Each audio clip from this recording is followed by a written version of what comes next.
नमस्कार. आज मी MP पाटील सरांच्या नाट्यसमीक्षा संहिता आणि रंगप्रयोग या पुस्तकातील आत्मकथा एक आकलन या प्रकरणाच्या मी केलेल्या 4 भागातील शेवटचे 4थे प्रकरण वाचतो आहे. 3ऱ्या प्रकरणातील शेवटच्या वाक्याने सुरुवात करतो. या ठिकाणी प्रकाश आणि ध्वनी यांनी नियंत्रित केलेला प्रकाश ध्वनीच्या सहाय्याने 3 रंगकक्षात विभाजित केलेला प्रायोगिक पण बराचसा वेगळा रंगमंच दिला जातो. डावीकडे अ रंगकक्ष, उजवीकडे ब रंगकक्ष आणि मध्यभागी क रंगकक्ष. अ रंगकक्ष ही यशस्वी लेखकाची अभ्यासिका. येथे वृद्ध लेखक आणि त्यांच्या साहित्यावर संशोधन करणारी तरुण विद्यार्थिनी यांच्यामधील वर्तमान घडतो. लेखकाच्या कादंबरीतील अक्षर चैतन्य रेखा जिवंत होऊन कल्पकतापूर्ण चौकातून खाली उतरत अभ्यासिकेतील वृद्ध लेखकाला त्यांची खिल्ली उडवीत त्याला जाब विचारतात. हा घडणारा वर्तमान याच रंगकक्षातील. ही मुंबईमधील एका फ्लॅटची अभ्यासिका. ब रंगकक्ष हा पुण्यामधील एका फ्लॅटचा दिवाणखाना. येथे मुंबईतील त्या वृद्ध लेखकाची त्याला सोडून गेलेली वृद्ध पत्नी गेली 30 वर्ष राहते आहे. तिची उताराला लागलेली बहीण येथे अधूनमधून येते. या दोघींमधील वर्तमान येथेच घडतो. रंगमंचाच्या 2 बाजूला 2 असे हे मुंबई पुण्याचे फ्लॅट्स. या दोहोंमधील माणसांच्या वेवलेन्स न जुळणाऱ्या, त्यांचे कम्युनिकेशनचे माध्यम फक्त ध्वनी, दूरध्वनी या यंत्रातील ध्वनी. मधला क रंगकक्ष पूर्ण रिकामा. हा फ्लॅट नाही, कुठल्याच वर्तमान भूतातील हे स्थळ नाही. येथे घडतो फक्त भूतकाळ. माध्यमतंत्र फ्लॅशबॅकचे, एका वर्तुळाकृती प्रकाशझोताचे सहाय्य. पुण्या मुंबईच्या फ्लॅट्समधील माणसे कधी लेखक, त्याची पत्नी, कधी लेखक, त्याची धाकटी मेहुणी, कधी त्या 2 बहिणी ही अशी माणसे 30 वर्षापूर्वीची होऊन येतात आणि आपल्याला हव्या असलेला भूतकाळ उभा करतात. संहितेतील फक्त 1.25 ओळींची पण पूर्ण कल्पना देणारी रंगसूचना ही पारंपरिक रंगमंच पार बदलून टाकते. दिग्दर्शिकेने मोठ्या प्रयत्नपूर्व कल्पकतेने आपल्या नाट्यशिल्पींच्या सहाय्याने उभे केलेले हे असे 3 भिंतींचे घर प्रायोगिक रंगभूमीला लाभलेले अभिनव देणे वाटते. पडदे नकोत, इब्सेनियन फ्लॅट्स नकोत, फिरते रंगमंच नकोत, अंक नकोत, प्रवेश नकोत, काही नको. आणि परत कुठेही लिंक तुटणे नाही. वर्तमान भूतकाळातील जोडाजोड, प्रकाशझोत, प्रकाशवलय, प्रकाशरेखा, प्रकाशाचा कमी अधिक उजळपणा यांनी करावयाची. हवे तेवढेच दाखवायचे व हवी तेवढीच माणसे आणि पुणे मुंबईतील माणसांचा संपर्क जोडावयाचा. 120 मैलांवरील माणसांचे जिवंत रागलोक ऐकावयाचे दूरध्वनीवरून, एकमेकांना न दिसता पण प्रेक्षकांना मात्र पूर्ण दर्शन दे. स्वगते, आकाश भाषिते, जनांतिके आदींचेच हे आधुनिक विकसित नाट्यतंत्र रूप.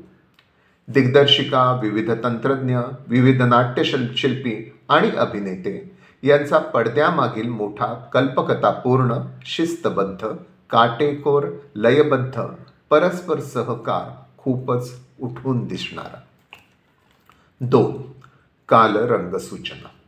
रंगमंचावरील नाटकाच्या काळाबद्दलची रंगसूचना अशी आहे. नाटक सुरू होते तेव्हा संध्याकाळ नुकतीच उलटलेली आहे. खिडकीतून दिसणाऱ्या आकाशावर काही तारे उगवू लागलेले आहेत. नाटकाच्या गतीबरोबर ताऱ्यांची संख्या वाढू लागेल आणि नाटक संपते तेव्हा तर आकाश ताऱ्यांनी खच्चून भरलेले असेल. म्हणजे नाटक सुमारे 7ला सुरू व्हावे आणि सुमारे 9ला संपावे.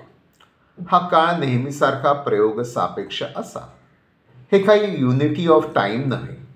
या नाटकातील साऱ्या घटना एका संध्याकाळच्या अखेरीनंतरच्या 2 तासात घडलेल्या नाहीत. प्रज्ञा राज्याध्यक्ष यांच्यामधील नात्याचे विकसन तसेच प्रज्ञा प्रमोद यांच्यामधील नात्याचे विकसन हे अनेक दिवस महिन्यांच्या कालपटावर उमलत फुलत कोमेजत बहरत गेलेले आहे. वासंती उत्तरा यांच्या बाबतही असेच म्हणता येईल. तेव्हा हे 2 तास कला अंतर्गत असे समजावयाचे. वास्तव कालाचे परिमाण येथे स्वीकारायचे नाही. पारंपरिक नाटकात प्रज्ञा राज्याध्यक्ष यांच्या डिक्टेशनच्या ठराविक काळानंतरच्या काही संध्याकाळ अखेरी दाखवल्या असत्या, पण येथे मात्र एकाच संध्याकाळ अखेरीला साऱ्या घटना घडत आहेत असा नाट्यात्मक आभास कल्पिला आहे, स्वीकारला आहे. कला अंतर्गत 2 तासांचे विश्व हे वास्तव विश्वातील अनेक दिवस महिन्यांना आपल्या पोटात असे घेते. मध्ये प्रकाशरेखा झोतांनी विभागलेले प्रवेश भासले तरी रंगसूचना एकाच संध्याकाळ अखेरची आहे. कला कालाचे येथे वेगळे भान आणून दिले जाते. असे हे नाटक रात्रीच्या भर पहिल्या प्रहरी घडते. प्रज्ञा राज्याध्यक्ष यांच्यातील आदिम स्त्री पुरुषाला जाग येण्यास हाच योग्य असा प्रारंभ काळ. प्रारंभीची गरम गरम चहाची पांढरपेशी लज्जत चाखण्याची वेळ आणि अखेरीला ब्रँडी पिण्याची, व्हायलंट होण्याची, पशु होण्यापूर्वीच्या संस्कारित मानवी पातळीवरच्या चेतावणीची वेळ आणि शांत उदात्ततेची वेळ म्हणून हा काळ तसा अर्थपूर्ण. दुसरे, दिवसापेक्षा रात्र हीच सत्याच्या शोधाला अधिक पोषक. भावगर्भ विवेकाच्या खिडकीतून मानवी मनाच्या आकाशावर सत्याचे काही तारे लुकलुकताना दिसतात. नाटक आणि काल यांच्या गतीबरोबर या सत्यांची संख्या वाढू लागेल आणि नाटक संपते तेव्हा मानवी मनाच्या तळातील सत्यांचा खच पडला आहे असे प्रत्ययाला येईल. पण ही अंतरावरची मानवी प्रतिभेच्या हाती कधीच न लागणारी जीवन सत्य. असा हा काळ, असे हे आकाश, असा हा ताऱ्यांचा खच रंगमंचावर कसा दाखवायचा? संहिता आणि प्रयोग यांच्यामधील अंतर कसे तोडावयाचे? हे संहितेत सारे काही वाचकाच्या कल्पनेच्या स्वप्नसुंदरतेवर सोपवले आहे, तेच दिग्दर्शिकेने स्वीकारले आहे. स्थूल बटबटीत असा प्रकाश नेपथ्याचा आभास देण्याचा प्रश्नच योग्य रीतीने निकालात काढला आहे. 3. पात्रांची वयवर्षे, पोशाख इत्यादींबाबतच्या रंगसूचना. संहितेने राज्याध्यक्षांचे वय 75-78 आणि प्रज्ञेचे 22-24 हे सांगितले आणि उत्तरेचे 70-72 व वासंतीचे 50-52 असे स्पष्ट केले. या सर्वांची वेशभूषा मात्र दिग्दर्शिकेवर सोपवली आणि तिने हे काम चोख बजावले. 1930च्या सुमारास लिहू लागलेले फडके खांडेकरी लेखक शुभ्र धोतर आणि लांब हातांचा शर्ट. प्रज्ञाची 1990ची रिसर्च स्कॉलर जीन्स पॅन्ट आणि वर लूज शर्ट. उत्तरा 1940मधील तरुणी व वासंती 1960मधील तरुणी. आता या वयात दोघींच्याही साड्या तत्कालीन 5 वारीच. पण दोघींच्याही साड्यांची प्रत आणि परिवेश शैलीतील वेगळेपण लक्षात येणार. कुणाही दिग्दर्शकाच्या हे सहज आवाक्यातले पण सारे कसे अगदी सात संगीत झाले आहे हे सांगायला हवेच. कधीतरी 30 वर्षापूर्वीची घटना जिवंत करण्यासाठी फ्लॅशबॅकने उत्तरा राज्याध्यक्षांना रंगकक्षात आणले जाते. पारंपरिक ढोबळ नाटकात हे पोशाख बदलून, मेकअप बदलून त्यांना 30 वर्षांनी तरुण करून दाखवले असते. पण या ठिकाणी अभिनेत्याच्या केवळ तरुण शब्द उच्चाराच्या माध्यमातून आणि ताठ शरीर अभिनयातून आणि प्रकाश रेखांच्या उजळपणातून उभे केले आहे. बाकी सारे प्रेक्षकांच्या मेक बिलीव्हवर सोडून दिले आहे. अप्रतिम. 4. अक्षर चैतन्य रेखाबाबतची रंगसूचना. या पेपर विंग्सबाबत वाङ्मयीन टीका या शीर्षकाखाली लिहिताना रंगाविष्काराबाबत सविस्तर लिहिले आहे. राहिलेली जोड येथे देण्यात येत आहे. याबाबत रंगसूचना अशी आहे. क मध्ये उर्मिला व वसुधा येतात. ही रंगसूचना दिग्दर्शिकेने बाजूला सारली आहे. तिने अ मध्येच लेखकाच्या अभ्यासिकेला लागूनच वर एक काल्पनिक चौकट, कादंबरीचे पान निर्माण केले. वास्तवापेक्षा जरा वेगळ्या वरच्या पातळीवर त्या दोघींना उभे केले. तेथूनच खाली अभ्यासिकेत बसलेल्या वृद्ध लेखकाबद्दल जे काय खटाळपणे बोलायचे ते बोलून घेतले. नंतर त्यांना खाली उतरवले, वास्तवातील लेखकाच्या जवळ आणले आणि जणू त्याला घेराव करीत त्याला जाब विचारण्याच्या आविर्भावात त्याच्यावर सरबत्ती केली. हे सारे क ऐवजी अ मध्येच शोभून साजून दिसले आणि नाट्यपूर्णही झाले. या वृद्ध लेखकाच्या घरातच त्याला सत्याबद्दल फैलावर घेणे आवश्यक होते. नाट्यबीजाच्या आविष्काराला ते पोषकच ठरले. 5. प्रज्ञा राज्याध्यक्ष यांच्यातील आवेग स्पर्धा बद्दलची रंगसूचना. या नाटकातीलही एक कळसाची घटना. संध्याकाळची अखेर सरून 2-1 तास झालेले. बाहेर किट्ट अंधार, आकाशात चांदण्यांचा खच, राज्याध्यक्षांची ब्रँडी घेण्याची वेळ, हिंस्त्र होण्याची वेळ, प्रज्ञाची नेहमीची यापूर्वीच निघून जाण्याची वेळ. पण आज मात्र, पण तुम्ही घेत असताना मी इथं बसले तर काय होतं, असा तिच्या मनाचा अनपेक्षित, अनामिक, आतुर, उत्सुक सामीलनामा. त्यांचा तिने जाण्याचा आग्रह.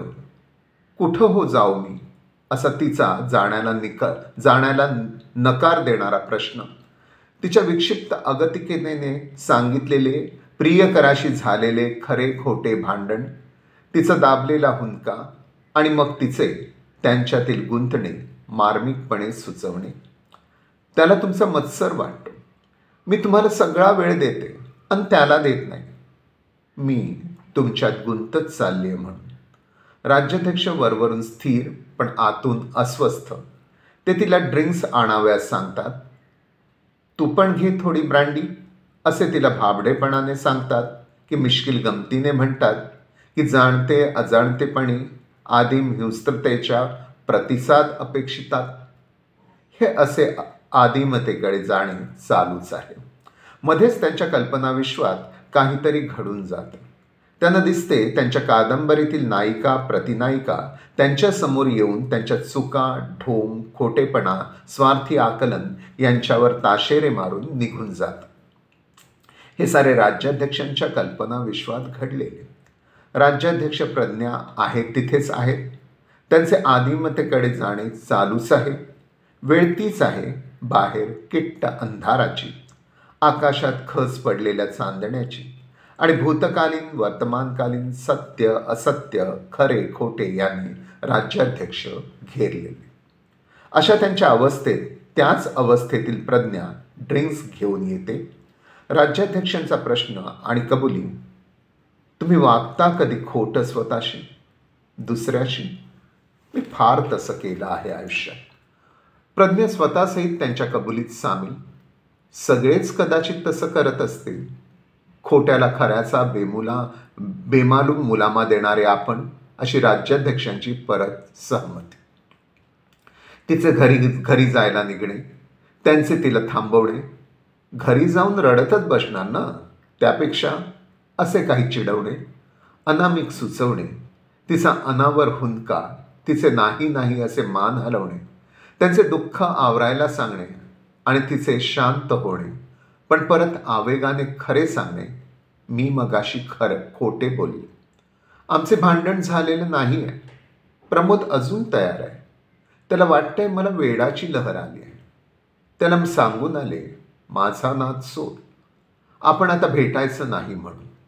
फार दुःखी झालाय तो. पण त्याला तुमच्याबद्दल रागमत्सर काही वाटत नाही. यावर मग मग मग काय झालं? या राज्याध्यक्षांच्या प्रश्नानंतर रंगसूचना अशी आहे. प्रज्ञा एकदम पुढे होऊन राज्याध्यक्षांच्या गुडघ्यांवर डोके ठेवते. काही क्षण अनावर रडते. हळूहळू याचा अर्थ राज्याध्यक्षांच्या लक्षात येतो. त्यांचे उद्गार, अरे देवा. परत रंगसूचना. त्यांना कळत नाही काय करावे. स्वतःला सोडवून घेण्याची त्यांची इच्छा होते. शेवटी करुणतेने ते तिच्या मस्तकावर हात ठेवतात. म्हणतात, उठ मुली, उठ. यानंतर रंगसूचना. प्रज्ञा हळूहळू शांत होते. त्यांच्यापासून दूर होते. या ठिकाणी राज्याध्यक्षांच्या मनात केवळ कारुण्य आणि वत्सलता आहे की आणखी काही वेगळे भाव आहेत, हा मतभेदाचा मुद्दा कदाचित होऊ शकेल. पण मागील काही संदर्भांवरून प्रज्ञेच्या मनातील गुंतवणूक स्पष्ट होते. हे प्रेक्षकांच्या लक्षात स्पष्ट येण्यासाठी आणि हा प्रसंग अधिक नाट्यमय करण्यासाठी संहितेतील रंगसूचना बाजूला ठेवली आहे. प्रज्ञेला अनावर हुंदका येताच ते तिच्या जवळ जातात. ती पाठमोरी ओणवी बसलेली आहे. हे तिच्या पाठीला स्पर्श करून तिने तिचे दुःख आवरावे म्हणून तिला थोपटतात आणि याच क्षणी ती एकदम मागे वळून आवेगाने त्यांच्या कमरेभोवती मिठी घालते. दिग्दर्शिकेने दिलेली नाट्यप्रयोगातील ही मिठी चर्चेचा विषय झाली, टीकेचा विषय झाली. हे अधिक स्थूल, बटबटीत, प्रयोगशरण असे काही झाले अशी ही टीका. पण दिग्दर्शिकेने ही मिठी काही अकस्मात दिलेली नाही. या मिठीचे विकसन अगदी सुरेख सुसंगती राखून पहिल्यापासून केलेले आहे. नाट्यार्थाशी तर ही मिठी संवादी आहेच. हे पहिल्यापासूनच त्यांच्या सूचक संवादातून पानापानावर जाणवते. हे हेरूनच दिग्दर्शिकेने त्यांच्या बसण्यातील अंतर हळूहळू कमी केले आहे. त्यांच्या पावलांच्या शेजारीच तिच्या उजव्या डाव्या पावलांची उंच खाली ठेवण्याची विशिष्ट शैली, खेळकर संवादांची मैफिल झडत असताना त्यांचे जवळजवळ खेटून बसून बोलणे, असे बोलताना तिच्या चेहऱ्या देहाजवळून हात जाणे, अशा वेळी तिने आपली मान लाडीकपणे मागे नेणे, तिला जाणून बजबजून टपली मारणे, तिचे त्यांच्या आसनावर ऐटीत बसून वेगळे नाते प्रस्थापित झाल्याच्या आविर्भावात बोलणे, या सर्वांतून फुलत आलेली ही मिठी प्रेक्षकांना हवीशी वाटतेच, पण विषय सूचकालाही हवी असणारी ही मिठी आहे. संहितेतील रंगसूचना बाजूला ठेवणारी, पण संहितेच्या आरशाला श्रीमंती देणारी अशीच ही दिग्दर्शिकेने दिलेली मिठी आहे. राज्याध्यक्षांच्या मनातील तिच्याबद्दलचे कारुण्य आणि वात्सल्य आणि तरीही त्यांना हवेसे वाटणारे वेगळे स्नेहमय नाते, अशी ही अस्फुट भावनांची गुंतागुंत. अशा भावनांच्या रंगमंचावरील नाट्यात्मक आविष्कारासाठी प्रज्ञाची ही मिठी मारक ठरत नाही. उलट अशा भावभावनांच्या अनेक पदरी स्पंदनांना ही मिठी मोठ्या तरलतेने वाट करून देते. श्रीराम लागूंची यावेळची पडझड, उघडझाप, उलथापालथ, सूक्ष्मतेचं अंग अंग पेलणारा त्यांचा भाव अभिनय, शारीर अभिनय, शब्द अभिनय अविस्मरणीयच. या युगकर्त्या अभिनेत्याच्या गंधर्वलोकीचा स्पर्श असलेला नेहमीचा सोनेरी घनखर्ज या प्रतिभावंत लेखकाचे असले वृद्धत्व समर्थपणे पेलतो. या अशा वृद्धत्वाला चेतना देणारा शुभांगी संगवाई यांचा आक्रमक उद्दीपक शब्द उच्चार, चैतन्यपूर्ण हालचाल आणि अवखळ हसणारे ओठ डोळे यांची साथ, या साऱ्या गोष्टींनी एका रसरशीत कला अनुभवाचा प्रत्यय येतो. 6. दिलीप कुणाचा याबद्दलची रंगसूचना. उत्तरा ही वासंतीला स्वतःचा मान आणि प्रतिष्ठा सांगत असतानाच वासंतीचे हलकेपण खिजवून दाखवते आहे. तुला मात्र बदनामीखेरीज काही दिलं नाही त्यांनी. उघड्यावर पडलीस. त्यावर रंगमंचावरील वासंती झालेली सुहास जोशी आत्मविश्वासपूर्ण तुच्छतेने तिला तोडते. नाही ताई. उत्तरेचा प्रतिप्रश्न, काय दिलं त्यांनी तुला? आणि वासंतीच्या संवादाच्या संदर्भात रंगसूचना येते. डोळे उचलून स्थिरपणे उत्तरेकडे पाहते. ती खरे सांगते आहे की खोटे कळत नाही आणि उत्तरते, दिलीप त्यांचा मुलगा आहे. या रंगसूचनेत मोठी संदिग्धता जपलेली आहे. ती बीजसूत्राशी इमान राखणारी आहे. सत्य हे वास्तवाच्या पलीकडे असते. सत्य असते तरी काय, सत्य इथे नसतेच, या सूत्राला जपणारी अशी ही रंगसूचना आहे. दिग्दर्शिकेला काय अभिप्रेत आहे ते समजत नाही, पण सुहास जोशी या गुणवंत अभिनेत्रीने मात्र तिच्या खणखणीत शैलीत उत्तर दिले, दिलीप. जोशींच्या नजरेत परिपूर्ण सत्याचा विश्वास, दिमाग आणि अहंकार जाणवतो. त्यांच्या नेहमीच्या स्वच्छ वाणीतील खणखणीत उत्तरात हेच अखेरचे सत्य असे ठसठशीत जाणवते. शब्द, नजर, तोरा, सुहास जोशींचा अभिनय अप्रतिम. प्रेक्षकांनाही विस्मयाचा धक्का, फडके तंत्र बेमालूम यशस्वी. पण सत्य असं नसतं. सत्य हे वास्तवाच्या पलीकडे असतं. हे जे बीजसूत्र संहितेतली रंगसूचना देते, रंगसूचनेतील याबाबतची राखलेली संदिग्धता रंगमंचावरील प्रयोगात मात्र हरवून जाते. प्रयोगाचे संहितेवरील असे मारक आक्रमण नाट्य व्यवहारात बाधक धरले जावे, मानले जावे. 7. उत्तरा ज्योती सुभाषचंद्र यांबाबत. ज्योती सुभाषचंद्र हे नाव आत्मकथेच्या निमित्ताने प्रकर्षाने ऐकले. प्रथितयश लेखक पद्मभूषण राज्याध्यक्ष यांची 70-72ची मनस्विनी मानिनी पत्नी उत्तरा. ही भूमिका तशी बरीच कठीण, पण बाईंनी बेअरिंग चांगले सांभाळले. रंगभूमीवर फारसे सातत्य नसलेल्या या अभिनेत्रीने विरोधी टीकाटिप्पणीला वाव दिला नाही हे खरेच, पण संहितेतील राज्याध्यक्ष आणि वासंती यांच्या बोलण्यातून त्यांच्या व्यक्तिमत्वाची जी प्रतिमा उभी राहते ती लक्षात घेता वासंती सुहास जोशी यांच्यापेक्षा उत्तरा ज्योती सुभाषचंद्र यांचे आंतरबाह्य व्यक्तिमत्व उजवे असायला हवे. येथे मात्र उलटे झाले आहे. काही प्रयोगांमध्ये त्या एकमेकींच्या भूमिका बदलून करतात, त्यावेळी हा दोष झाकला जात असेलही, पण इतर वेळी ही उणीव सतत जाणवत राहणार. 8. नाटकाच्या अखेरची रंगसूचना. प्रज्ञाच्या संदर्भात भाव भिजलेले राज्याध्यक्ष, मुळासकट हाललेले डळमळलेले राज्याध्यक्ष मानवी नात्याचे तत्वज्ञान सांगतात. नाते तोडू नये प्रज्ञा. प्रत्येक क्षणाला नव्यानं जोडत राहावं. माणसांच्या नात्या इतकं अनित्य काही नाही. म्हणून प्रत्येक क्षणाचं नातं हे तेवढ्यापुरतं खरं समजावं. देवयानी तारामंडळ, तिथून आपल्यापर्यंत प्रकाश यायला 20 लाख वर्षे लागतात. माणसांमध्ये याहीपेक्षा जास्त अंतर आहे आणि त्यांना एकमेकांपासून मिळणारा प्रकाशही तितकाच अनित्य आहे. फक्त कधी काळचा का होईना एक आश्वासक प्रकाश येतो आपल्याकडे कोणाकोणाकडून, पण तेवढं पुरे समजायचं. जे आवेगपूर्ण घडलं त्या संदर्भातली ही नवीन जाण म्हणून तिला तशाच आवेगाचं सांगणं पुन्हा येईल आणि वात्सल्याने भिजलेले सांगणं येईल. या नाटकातील राज्याध्यक्षांच्या तोंडचा शेवटला शब्द. यानंतर प्रज्ञा अंतर्धान पावते.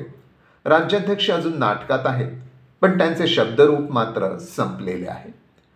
यानंतरही नाटकात जे घडते ते उत्तरा वासंती यांच्यामध्ये दिले या सत्याबद्दल, या 2 बहिणींच्या त्या जीवघेण्या घेवाणीत उत्तरेच्या काळजाच्या ठिकऱ्या उडतात, पण तरीही ते परस्पर छळाचं चक्र थांबवण्यासाठी ती मध्ये हात घालण्याचा प्रयत्न करते. याबाबतचे तिचे अपयश वासंती टक लावून पाहते. मग तिचाही निश्चय त्यासाठी पुढे येतो. पण पुढील रंगसूचना अशी. मग निश्चयाने फोन जवळ जाऊन डायल फिरवू लागते. मध्ये फोन वाजतो, पण राज्याध्यक्ष उठत नाही. तसेच स्थिर निश्चल ताऱ्यांकडे पाहत राहतात. फोन वाजत राहतो. प्रकाश क्षीण होत जातो, नाहीसा होतो.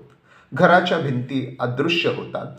चांदण्यांचा खच पडलेल्या आकाशाखाली 3 कोपऱ्यात तिघेही एकमेकात अंतर असलेले खूप लहान, खूप एकाकी दिसतात.